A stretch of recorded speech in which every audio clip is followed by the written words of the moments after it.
Bismillahirrahmanirrahim. Assalamu alaikum. Beta, hopefully you all will be right. And I welcome you all in the online second year English class of Merit Schooling System and College. Okay. So today we have to start the second unit. We have completed the first one, and the second is hope and aspiration. Okay. And the first lesson is actually our speech. Okay. It's a sort of speech which we have to read. I have a dream. So what is I have a dream? Before going to the actual speech, I'd like you to go through the pre-reading, that what he says in the pre-reading, so that you may have got the idea what will come in future speech, and what it will be about. Okay, so let's start. What he says, I have a dream.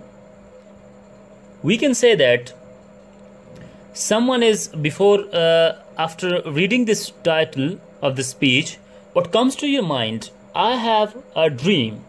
So what comes to your mind? What would it be about? And what he'll discuss in the speech, what the speaker will discuss in this speech under this heading, I have a dream. Okay, let's go through it. That what he says in the pre-reading. Have you heard the name of Martin Luther King Jr.? So who is the speaker? Martin Luther King JR. ठीक है, कहता है क्या आपने कभी Martin Luther King JR का नाम सुना है? He fought for the rights of the blacks. He fought for the rights of the black people in the United States of America in 1950s. कहता है वो काले यानी हबशी यानी ब्लैक पीपल्स के लिए, नेग्रोस के हकूक के लिए लड़ता रहा है अमेरिका में 1950 की दहाई में. Okay, So what he says next, this was a momentous speech. ये एक बड़ी अहम तकरीर थी that paved the way, जिसने रास्ता फराहम किया for the Negroes to have the rights, कि काले लोगों को उनके हकूक मिल सकें. इसके लिए रास्ता हमवार किया, फराहम किया. Okay, what he says next बेटा, what kind of freedom, what kind of dream Dr. King Jr. is talking about. कहता है अब किस किस्म की ड्रीम, किस ख्वाब के बारे में डॉक्टर किंग JR बात करता है. do some research to find the conditions in which the black people lived that prompted this speech. कहता है कि अब you have to research, you have to search for, you have to find कि what conditions compelled Dr. King JR to deliver this speech. किन हालात ने doctor king को मजबूर किया कि वो ये स्पीच, ये तकरीर दे. Okay, beta, before going to the lesson, I would like you to have some idea of the speech, the background knowledge. First of all, Dr. Martin Luther King Jr. was the civil rights activist of the black people. ठीक है, Martin Luther King JR किस लिए लिखते हैं? Junior के लिए. ठीक है, ये जो था ये एक हबशी लोगों के लिए, नेग्रोस की, ब्लैक पीपल्स का एक जो हकूक उनको दिलवाने के लिए इसने हमेशा कोशिश की. ये एक्टिविस्ट था. ठीक है, अच्छा, एंड बेटा, what is I have a dream? This is a speech. Why they title this I have a dream? कि डॉक्टर किंग बार बार इसमें रिपीट करता है आई have a dream, it's my dream. ठीक है, वो बार बार एक ड्रीम का जिक्र करता है, which will find in the further reading of the lesson. ठीक है, आगे चल के जब हम लेसन बेटा पढ़ेंगे उसमें आपको इस ड्रीम के बारे में पता चलेगा. What was his dream, what he was talking about while delivering his speech. Okay, so this is the title of that speech, I have a dream. अच्छा, अब बेटा, what urged him to deliver this speech? किस चीज ने मजबूर किया था doctor king को कि वो ये तकरीर करे? You all may know that slavery was ended in America in 19th century. Okay, but the institutional slavery, racism, segregation, this all was continued there, and this compelled him to launch a campaign against this segregation, this racial injustice. Okay, अब बेटा main वजह क्या बनी थी? Rosa Parks was a girl, African American girl, who was arrested for what? She was sitting in a bus, in the middle of the bus, and she didn't vacate her seat for a white man to sit in her seat. So she was arrested and she was considered of her civil disobedience. Okay, this was the main urging point of Dr. King to launch a campaign for the rights of the Negroes, for the rights of the black people.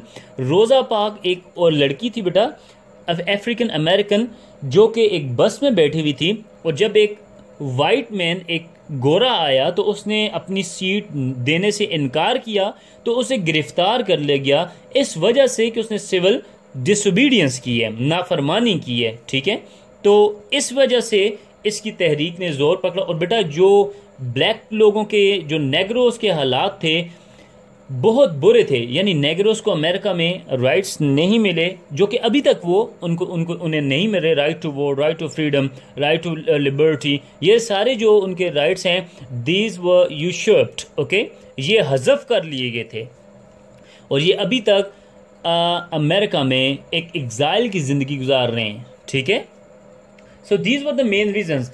अफ्रीकियों को उनके हकूक दिलाने के लिए जो Martin Luther King JR था, इसने एक ग्रास रूट लेवल पे, एक बुनियादी लेवल पे, एक छोटे पैमाने पे, पार्क्स में, जगह जगह पे तहरीक चलाई, ताकि इन लोगों में एक अवेयरनेस डेवलप की जा सके और इनको इनके हकूक दिलवा सके।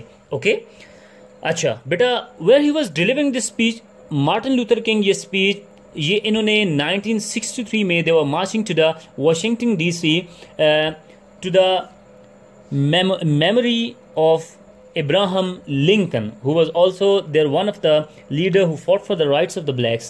एक इब्राहम लिंकन इनका लीडर था जिसने एक इमेंसिपेशन प्रोक्लेमेशन, आज़ादी का एलामिया पे दस्तखत किया था, जिसके मुताबिक अमेरिका क्या करेगा, तमाम जिसमें लोग रहते हैं इनको बराबरी के हकूक देगा। ठीक है, तो लिहाजा ये जब इन्होंने देखा ने इनके हकूक नहीं मिले, तो ये मार्च कर रहे थे Washington DC, capital of America. Okay, वहाँ पे मार्च करते हुए ये जा रहे थे, और वहाँ पे उस लिंकन मेमोरियल के सामने खड़े होकर डॉक्टर किंग ने ये स्पीच डिलीवर की थी for the rights of blacks. Okay, and how many people were there, almost 250,000 people were there in that march. Okay, and the representation was white, black, rich, poor. They all were gathered for the rights, for their own rights, for their rights to vote, for their rights to freedom. यानी गोरे, काले, अमीर, गरीब, हर तबके फ़िक्र के लोग वहाँ पे जमा थे अपने हकूक हासिल करने के लिए। You might have got the idea what was the background knowledge of the speech. So let's move forward, beta.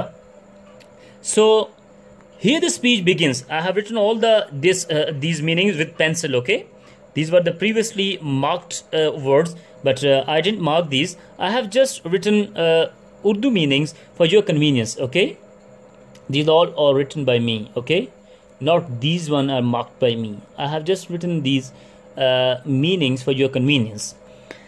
Okay, so let's start. What he says, Martin Luther King Jr. He was born in 1829 and 1929, and this was 1863 when he was delivering this speech in front of Abraham Lincoln's Memorial in Washington DC, the capital of America. So what he says, he started his speech. There are a lot more things regarding this. I can tell you in the background, but it will be too long. Okay, so what he says, 5 score years ago, कहता है 100 साल पहले। बेटा, what do we mean by 5 score? 1 score is equal to 20 years. 20 साल को 1 score कहते हैं, so 5 score years equal to 100 years. 5 score years ago means 100 years ago, a great American in whose symbolic shadow we stand signed the Emancipation Proclamation. So what he says, कहता है 5 score years ago, 100 साल पहले, यानी ये 1963 में बेटा अब क्या कर रहा है, ये स्पीच डिलीवर कर रहा है। सो 100 years ago means 1863, 1863 की बात कर रहे हैं। ठीक है, कहता है 100 साल पहले एक अजीम अमरीकी के जिसके सिंबॉलिक इलामती शैडो साय में वी स्टैंड, हम खड़े हैं, साइन द इमेंसिपेशन प्रोक्लेमेशन, उसने एक आज़ादी का एलामिये पे दस्तखत किए थे। दिस मोमेंटस डिक्री, कहता है इस तारीखी फरमान पे, इस तारीखी फैसले पे came as a great beacon light of hope to millions of Negro slaves who had been seared in the flames of withering injustice. कहता बेटा this momentous decree, ये अहम फैसला, ये अहम फरमान, ठीक है, momentous कहते हैं बेटा अहम या तारीखी, historic, ठीक है, important, historic, decree, फैसला came as a great beacon light of hope to millions of Negro slaves who had been seared in the flames of withering injustice. कहता है ये एक रोशनी की यानी के मीनारे नूर बन के सामने आया. अ ग्रेट एक बहुत बड़ा, बेकन रोशनी, ऑफ लाइट नूर की यानी एक रोशनी की किरण बन के सामने आया, ऑफ होप उम्मीद की, टू मिलियन लाखों ऑफ नेग्रोज अफ्रीकी या हबशी गुलामों के लिए, हु हैड बीन सीयर्ड जो जल रहे थे, किस में, जो जलाए गए थे, जो जल रहे थे, in the flames of withering injustice, मुरझाती हुई ना इंसाफी के शोलों में. अब बेटा व्हाट ही मीन्स टू से, कहता है ये जो अहम फैसला यानी ये जो इमेंसिपेशन प्रोक्लेमेशन, ये जो आज़ादी का एलामिया जो जिस पे दस्तखत किए थे, किसने, इब्राहम लिंकन ने, जो इनका एक सिविल राइट्स एक्टिविस्ट था, उसने. कहता है ये एक अफ्रीकी लोगों के लिए, हबशी लोगों के लिए, काले लोगों के लिए एक उम्मीद की किरण बन के लाखों लोगों के लिए सामने आया था कि जो किस में जल रहे थे, जो कि नाइंसाफी के शोलों में जल रहे थे. सीयर्ड मीन जलना, विदरिंग इनजस्टिस नाइंसाफी, ठीक है, स्लेव्स गुलामों को कहते हैं. अच्छा, it came as a joyous daybreak to end the long night of captivity. कहता है ये गुलामी की तवील शब को ख़त्म करने के लिए खुशी का सवेरा साबित हुआ. कैप्टिविटी कहते हैं बेटा गुलामी को, डे ब्रेक कहते हैं सवेरे को, दिन को, जॉयस खुशी, ठीक है. कहता है इट केम, ये नमूदार हुआ, ये जाहिर हुआ, ये सामने आया था, as a joyous daybreak, एक खुशी के सवेरे के तौर पे, टू एंड की जिस जो ख़त्म करेगा the long night of captivity के गुलामी की तवील रात को. Is that clear? यानी इस पैराग्राफ बेटा हमें क्या बताता है कि 100 साल पहले जो जिस एलामिया, आज़ादी के एलामिया पे दस्तखत हुए थे, इमेंसिपेशन प्रोक्लेमेशन कहते हैं आज़ादी का एलामिया, कहता है जिस आज़ादी के एलामिया पे दस्तखत हुए थे, ये कहता है बड़ा अहम, बड़ा तारीखी फैसला था, फरमान था, जो कि एक उम्मीद की किरण बन के लाखों अफ्रीकी लोगों के लिए सामने आया था, जो कि किस में, ना इंसाफी के शोलों में जल रहे थे. कहता है ये एक खुशी के सवेरे की मानद था जो क्या करेगा, ख़त्म कर देगा गुलामी की तवील रात को. Okay, let's come to the next paragraph. But 100 years later, अब बेटा इसमें who is the speaker, Martin Luther King JR. कहता है कि बट लेकिन 100 years later, 100 साल बाद, we must face the tragic fact, हमें अभी तक इस तल्ख, इस बुरी, या हम कह सकते हैं इस अलमियाती हकीकत का सामना करना पड़ रहा है, that Negro still not free, कि अफ्रीकी लोग अब भी आज़ाद नहीं हैं. बेटा आज़ाद मीन्स ये नहीं है कि उनको जेलों में डाला जा रहा है या उनको आज़ादी नहीं है या वो सब्जुगेशन में है. आज़ादी ये है कि they don't have right to vote, right to freedom, right to liberty. Okay, these all rights of theirs have been usurped by the American government, so which compelled Martin Luther King to deliver this speech to make familiar the people what injustices have been done to them. Okay, so क्या कहता है, अब भी 100 साल बाद भी हमें इस अलमियाती, इस तल्ख, इस बुरी हकीकत का सामना करना पड़ता है कि अफ्रीकी लोग अब भी आज़ाद नहीं है. 100 years later, 100 साल बाद भी, the life of the Negro is still sadly crippled by the manacles of the segregation and the chains of discrimination.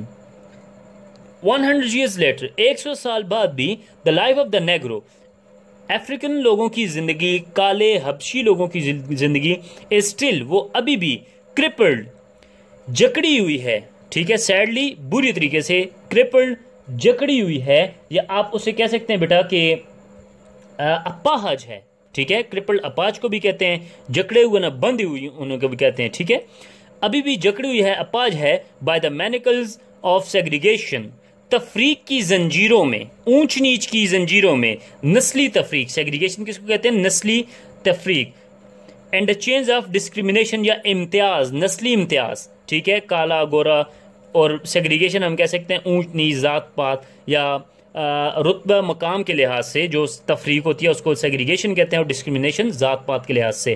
कहता है 100 साल बाद भी अफ्रीकन्स जो हैं, जो हबशी लोग हैं, वो अब भी बुरी तरह अपाहज हैं। किससे? तफरीक की जंजीरों में जकड़े हुए अभी तक वो, और वो डिस्क्रिमिनेशन यानी इम्तियाजी सलूक से दो चार हैं। अब क्या कहता है कि यानी 100 साल बाद भी हबशियों की ज़िंदगी जो है अभी तक नस्ली इलाहदगी की बेड़ियों में और नस्ली तफरीक और इम्तियाज की जंजीरों के पास अपाहज ज़दा है। ठीक है, 100 years later, 100 साल बाद, the Negro lives on a lonely island of poverty in the midst of the vast ocean of the material prosperity. अब बेटा क्या कहता है कि 100 years later, 100 साल बाद भी, ठीक है, the Negro lives, हबशी लोग रह रहे हैं किस में जी? On a lonely island of poverty.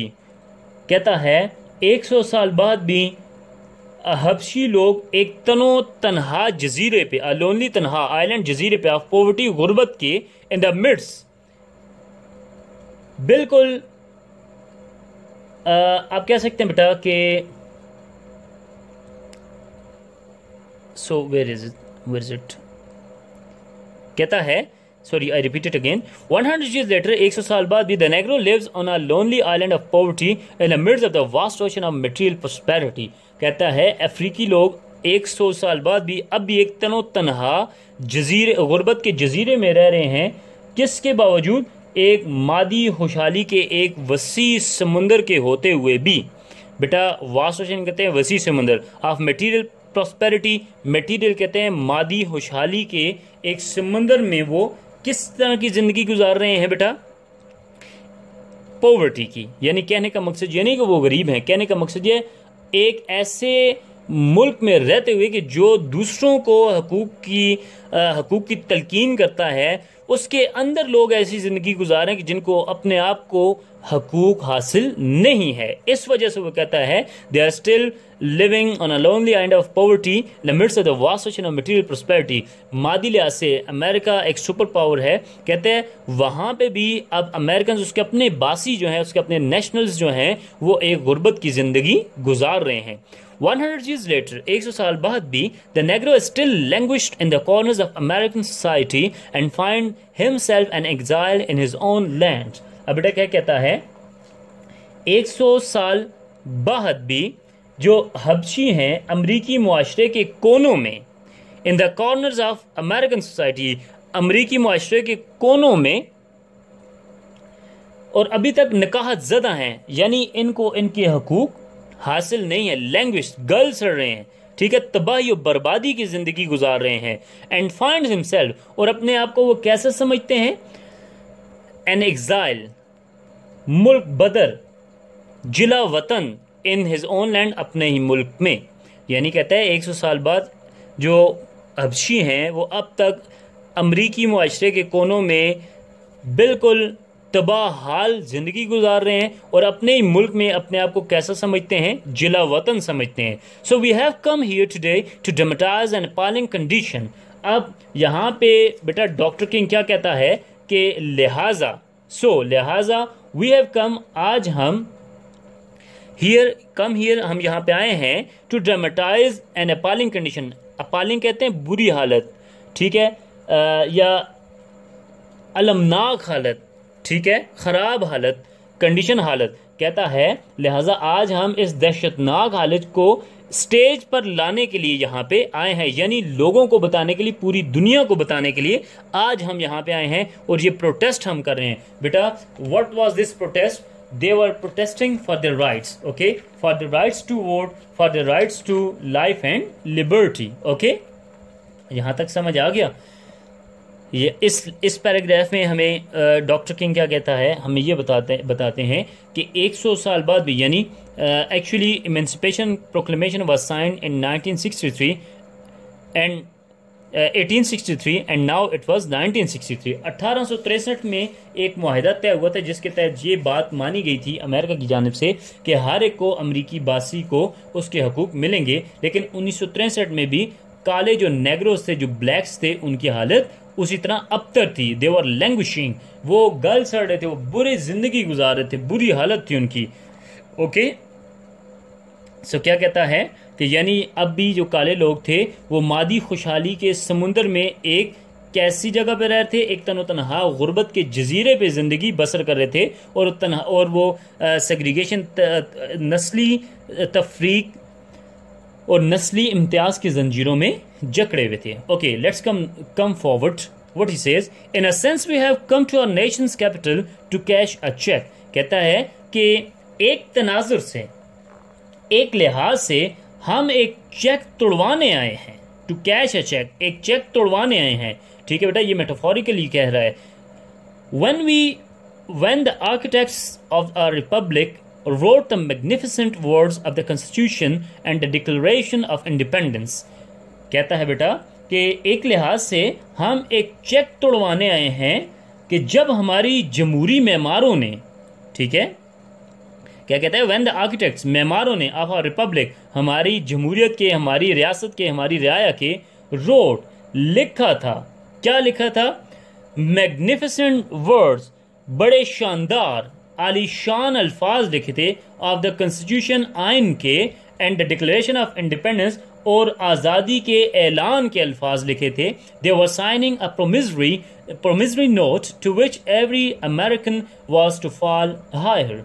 कहता है कि ये यादाश्त एक वो वादा था, ठीक है, दे were signing a promissory note, वो एक मुआहदे, एक दस्तावेज पर दस्तखत कर रहे थे, वो उस यादाश्त पर दरख्वास्त कर रहे थे, टू विच, के जिसका, एवरी अमेरिकन, हर एक अमरीकी, वॉज टू फाइल हायर, वारिस था। हायर किसको कहते हैं बेटा, वारिस, HEIR, हायर, इसको कहते हैं वारिस, जिसको, जिस तरह हम नहीं कहते इसको इसकी वारिस इतनी है, ठीक है, वो वाला वारिस, जायदाद के वारिस। ये कहता है कि दिस नोट, ये मुआहदा या ये तहरीर जो थी, या ये जो बेटा कहता है ये जो यादाश्त थी, वाज अ प्रॉमिस, ये वो वादा था, दैट ऑल मैन, कि तमाम लोग, तमाम इंसान, वुड बी गारंटीड, इस बात की उन्हें जमानत दी गई थी, the unavailable unalienable rights of life, liberty and the pursuit of happiness.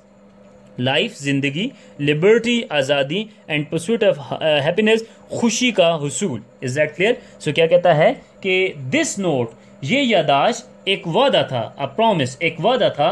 कौन सा वादा था? कि तमाम इंसान के, ऑल मैन, तमाम लोगों को किसके, जिंदगी के, आज़ादी के और खुशी के असूल के नाकाबिले इंतकाल, नाकाबिले तलाफी, अनएलाइनेबल, ऐसे हकूक जो उनसे कभी कोई वापस नहीं ले सकेगा, गारंटीड, जमानत दी गई थी ऐसे हकूक की। कहता है ये वो मुआहदा था कि जिसमें तमाम लोगों को इस बात की जमानत दी गई थी कि उनसे कोई भी जिंदगी के, आज़ादी के या खुशी के असूल के हकूक उनसे कभी भी कोई भी ले नहीं सकेगा। इज दैट क्लियर बेटा? I have introduced you a lot, which had taken a lot of time. Inshallah, in next lecture, we'll inshallah complete it, or at least we'll read it up to the half. Okay, thank you. If you have got any problem, you may ask me in the comments. Allah Hafiz.